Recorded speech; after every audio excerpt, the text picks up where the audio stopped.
Hello and welcome, RCSchim, not in the hangar but in my car today because I tried to use all the sunlight I can get, and sunlight ends around 3:30 in the evening already, so not a lot of flight time to get. I was super stoked to fly up here. I had a few things on my list to check off, but then I thought I just want to have fun. I made a compromise. I did some testing as well whilst having fun. On the first flight I flew with the Clearview feeding the DJI goggles, and the image on the DJI goggles is really nice. So the analog image on the DJI is a winner. But the Clearview didn't deliver as much as maybe I did expect too much. I don't know. I tried to fly the same course with Clearview and with Rapidfire, and I can have it compared here now for you. Maybe you can decide which one looks better. Oh, I hate it that I move my hands now. I have to animate the frames as well. Yeah, I mean the video signal of the SpeedyB is not the cleanest, so you get a few distortions there, but still, the Clearview didn't look as good as I wanted it to. After reviewing the footage from yesterday's flights, I think that the Clearview actually didn't work that bad. It was just the flickering on the big screen of the DJIs that kinda felt a bit off. But because this is hard to compare from a subjective point of view, I have a setup where I can compare two video streams and have a software decide for me if there is a lot of noise and count the noise and so forth. So stay tuned for my next video, which will show you how to decently compare two video streams and say which one is better. Hope I get you excited for this now. Anyhow, on the second flight I flew with the Fat Shark goggles, my old Fat Sharks with the Rapidfire module, and it just felt like the Rapidfire was achieving more signal strengths out of the same copter, so that was a win for the Rapidfire, I'd say. The goggles, so flying side by side, DJI goggles analog to the Fat Sharks analog. Maybe, because I know it, maybe the latency felt a bit better, but not that much. But definitely the sharpness and the image quality of the DJI goggles was a winner. So DJI goggles for analog, big thumbs up. And it's large field of view. And field of view is very important for my flying experience, to be immersed into the flying feeling.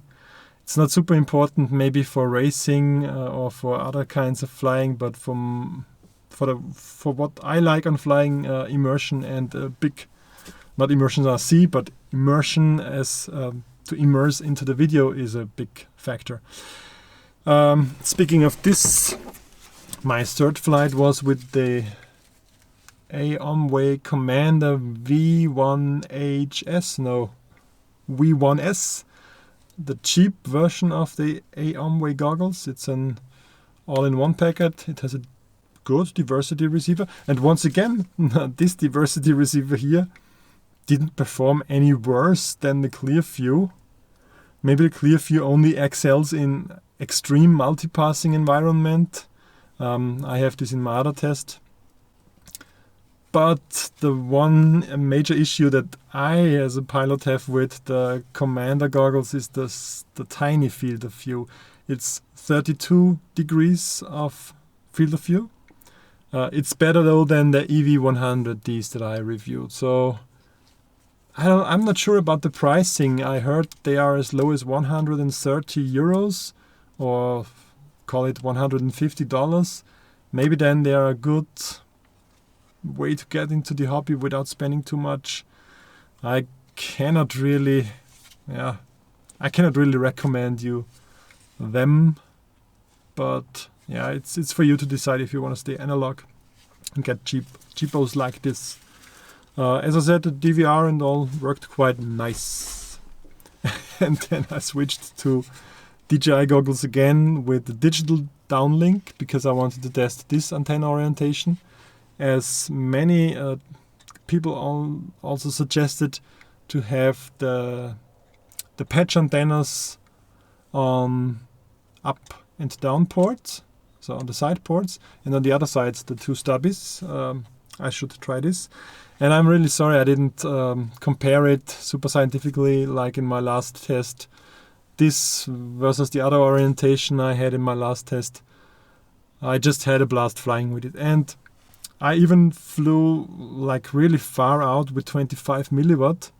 I don't want to say I flew accidentally on 25 milliwatt because that's what you're supposed to do. But yeah, I was really surprised by the range and it really worked out nice for me. And the difference from Commander goggles, 32 degrees of field of view, and analog and digital here on the DJI goggles, it was like viewing an old video cassette movie on a small screen versus IMAX. It was really awesome.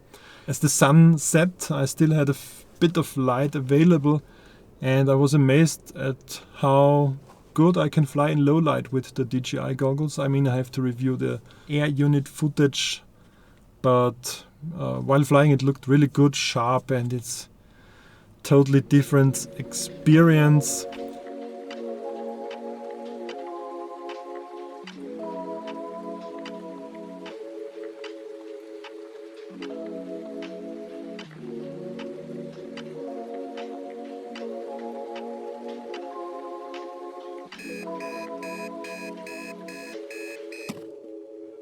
Wake up.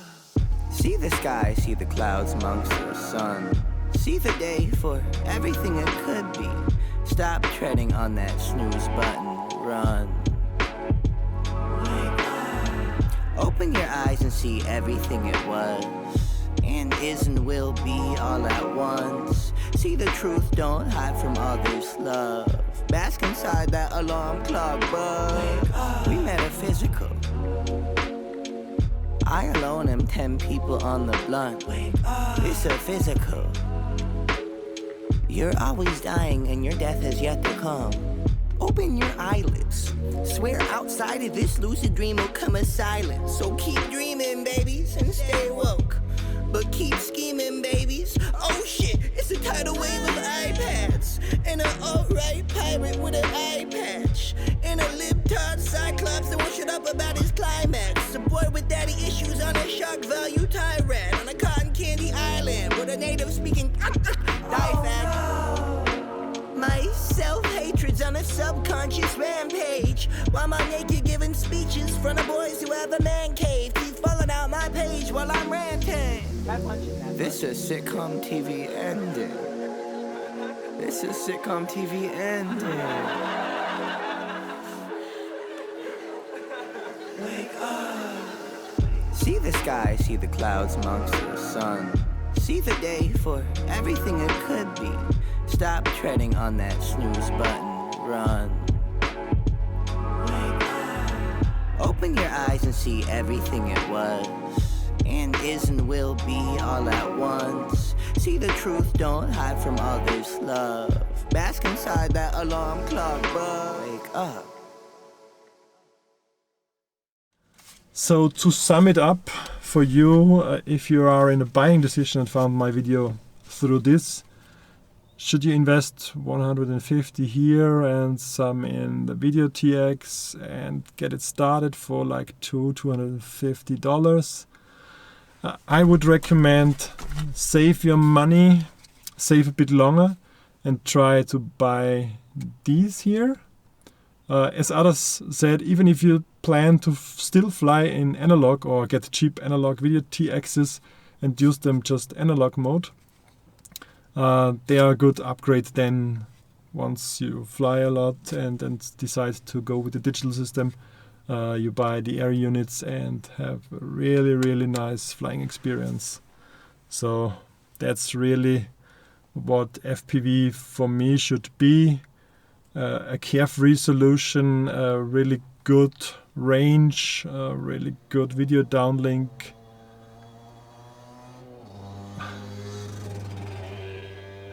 really good video downlink, and you concentrate on the flying and on the experience of flying way more. And this with a large field of view, that's for me the ultimate combination, and I really enjoy flying with the DJI goggles. It's just an awesome goggle. Go get it. That's the easy way to put it. The last thing that I also tested was the VANTOP Moment 6S, aka the SJCam 8, the SJ8 Pro. So I reviewed the SJ8 Pro like last year, and it was a cool review. Cool in terms of it got a lot of views, which attracted VANTOP, and VANTOP asked me to do a review for their upcoming and new to be released camera, which only later I found out is a total clone or just a copy of the SJ8. And it's not even a copy, it's just a rebranding. So they have SJ produced the SJ8 for them and labeled this to the VANTOP Moment 6S. I found that the lens is different. It's less wide-angle lens, which can be something good. And also it looks like the stabilizer improved a lot over the SJ8. It's not on GoPro 7 level or even GoPro 8 level, of course, and it doesn't aim to be, but it's quite good and one of the best stabilizers I saw on the cheaper cams.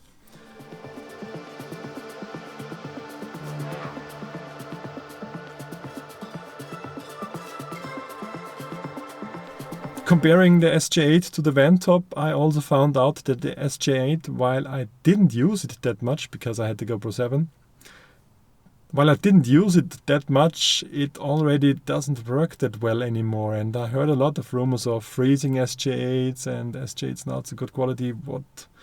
I'm not sure. Tell me your experiences with this. The SJ8, however, had a very unresponsive touchscreen on the back, while the VANTOP, the brand new one, reacted really good to my finger touches. So maybe they also changed something here, or it just degrades by lying in my drawer. I don't know. The quality here is really good. So if you don't want to spend all the money for the GoPro 7 or even GoPro 8, the VANTOP Moment 6S is a good step. Even if I was disappointed because it was not a new camera for me, but it was just a disguised SJ8. Normally, if I do reviews, I want to see something new because the main driving factor for my reviews is just curiosity.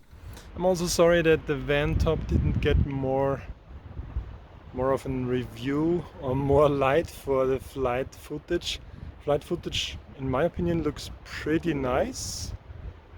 I had to crank up the saturation and gain, so I did color correction because there was not much light left. But 4K 30 with stabilizer worked quite nice on this quad. And keep in mind, the VANTOP or the SJ8 is way lighter than the GoPro 7. Thanks a lot for watching. Means a lot to me to read all your comments down below, so comment. If you found my channel new this time, please subscribe. I really want to reach this 30k subscriber mark, which I'm really close to. It would be a really nice touch if I can hit the 30k mark around the new year. So please help me with this. As always, thanks for watching. See you next time. Bye for now.